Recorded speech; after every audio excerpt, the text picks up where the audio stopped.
My name is Mac Cathmhaoil. I'm an artist and writer. I live in London, but I'm from Dublin originally. The work I'm presenting at TULCA is moving image work called Mirror States, and it's a work where I try to place Cuba and Ireland into some kind of dialogue or relation of possibility. I've always just been fascinated by Cuba, and I've always really wanted to go there. And I wrote a piece for the book here in TULCA, which kind of described how I saw Cuba as kind of like a gay bar or something in the 90s. Because like in the 90s in Ireland, we're kind of tricky enough if you were queer, and like really there's the only kind of place that you had where you could kind of see a vision of what could be possible for queer people was, I guess, going into a queer bar. Cuba definitely held that space for me as well, because it's where I could see socialism or communism taking form and actually being as successful as possible, considering there's a huge campaign against Cuba. And just to see, I was just so thrilled to finally go there and see this country that meant so much to me in terms of what could be possible for us if we lived in a more kinder, empathetic society. When I got there, I kind of realised that we had given them Guevara Lynch, right? And they'd given us De Valera, whose family were from outside Havana. And to me, that was, we got a very different type of revolution. We got quite a conservative revolution. And when I looked into it more, De Valera had actually specifically written about Cuba and Ireland, where he'd written this thing, I think it's called the Cuban policy, where he suggested a solution for Irish independence, where we would have a relationship to Britain, which would be kind of like a Commonwealth thing, where they'd be able to kind of have military control of Ireland in a way they possibly still have. As you know, anytime Russian planes come over the west coast of Ireland, that the typhoons are scrambled from Wales. So we still have this hidden military relationship to the UK that we don't like to talk about too much. So what Cuba had at that time, it had a model where America could come in whenever it wanted. You can kind of still see the legacy of that in Guantanamo Bay, where America has a base. And I saw the similarity in that and the similarity with Shannon, where America still has an actual base as well. And the American military are able to freely go through Shannon in American military uniforms. So I spent a lot of time as well down with the anti-war peace protesters at Shannon. Margareta Darcy's a close friend of mine and someone I respect very much and admire very much in terms of her politics. And she has, been one of the protesters down there for many years. So that theme is running through the piece as well. It's about thinking about the two countries both having this strange American military presence on one side of the island. We're also both islands. That's why I use the tune Islands in the Stream in the piece.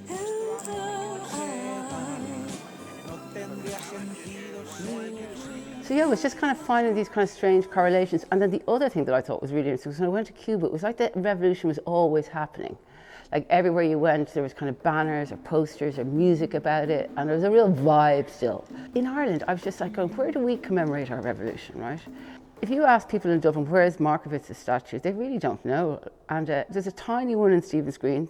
And then there's one just outside the Markowitz gym on Pier Street, which is just around down the back of Trinity.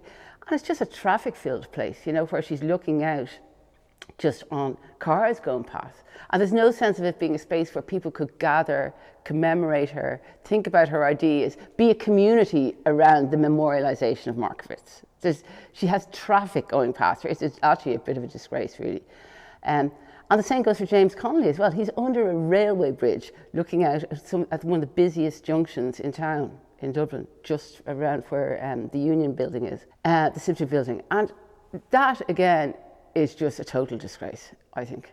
And whatever, if you think about the size of the statues, and, some people watching have said to me, because within the work I go up and I place my hands up to the statues and I place my feet up just to give you a sense of the scale of them.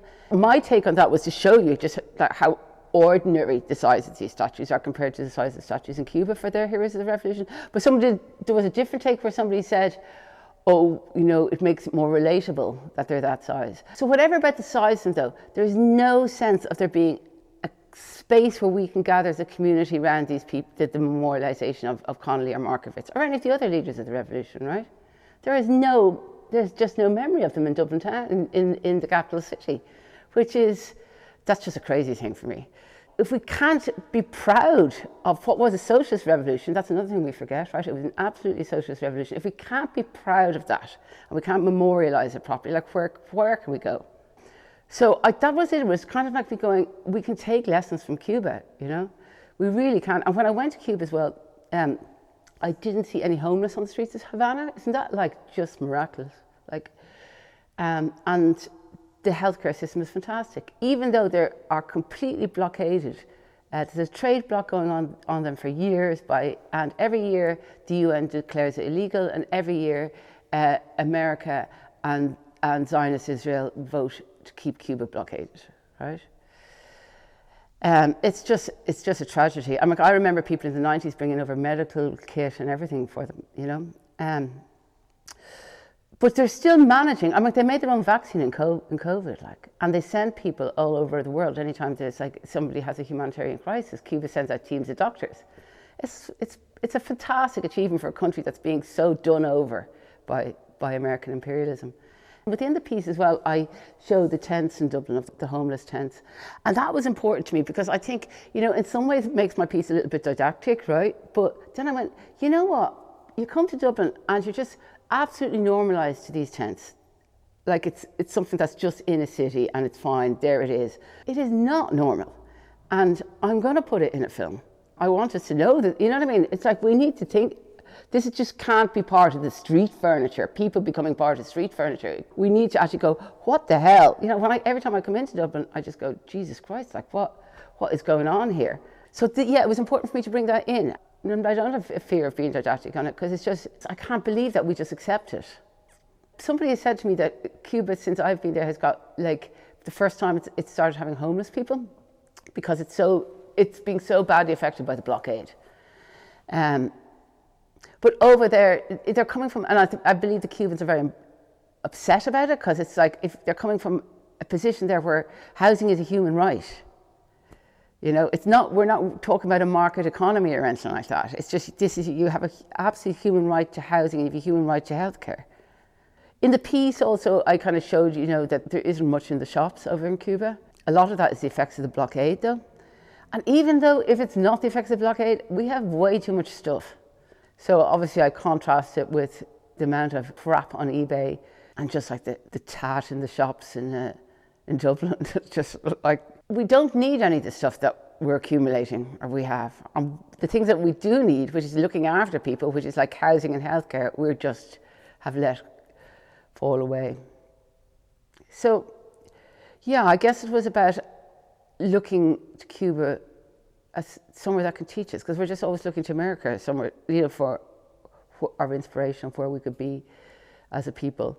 I end the film with the mural of Che Guevara in Kilkee, and that keeps, I've read a few times, that keeps getting painted over, like depending on whether like Trump's visiting or something like that, or somebody who's like, somebody wants to promote not piss off the Americans, gets rid of the Che Guevara mural. And I also found it quite interesting that besides Che Guevara, there's 3 white walls, and to me, they are empty and they're waiting for us to feel our own pride, to put up Markovitz there, to put up James Connolly there. So they are blank canvases, and if anyone watches this, please do it. Please put them up there.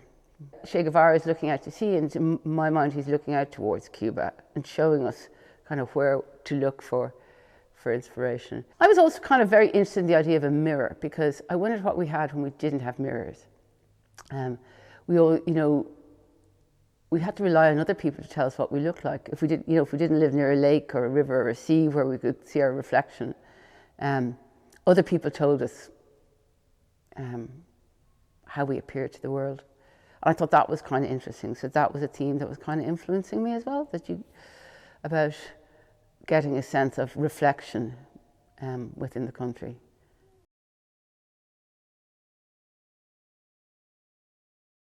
I like my work to be in dialogue with other pieces. It's always I'm going to be cliched here and say it's always a learning experience. You know, it's, for me, it opens it up to place it in relation to other works, and for me to allow me to think about it more. I kind of noticed, through here, there was kind of I did notice, like, and I don't know if Beulah knew that, well, I don't think actually Beulah would have known that my closing shot was like looking out to sea, but there's like kind of a watery theme going through a lot of the work as well that I kind of picked up on, and that was kind of nice as well. I love accidental things because I think sometimes that they're not accidental, that they come from the cosmos, these kind of weird connections. I'm a little bit of a hippie, I'm going to confess, at heart. So.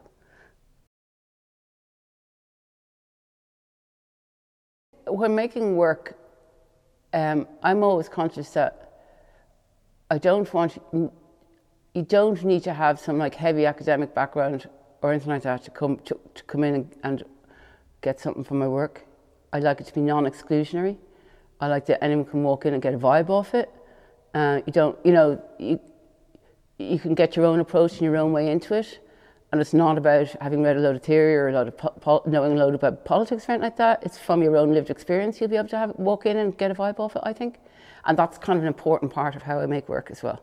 That it's not kind of like artsy and sacrosanct kind of vibes. You know what I mean? That it's very open.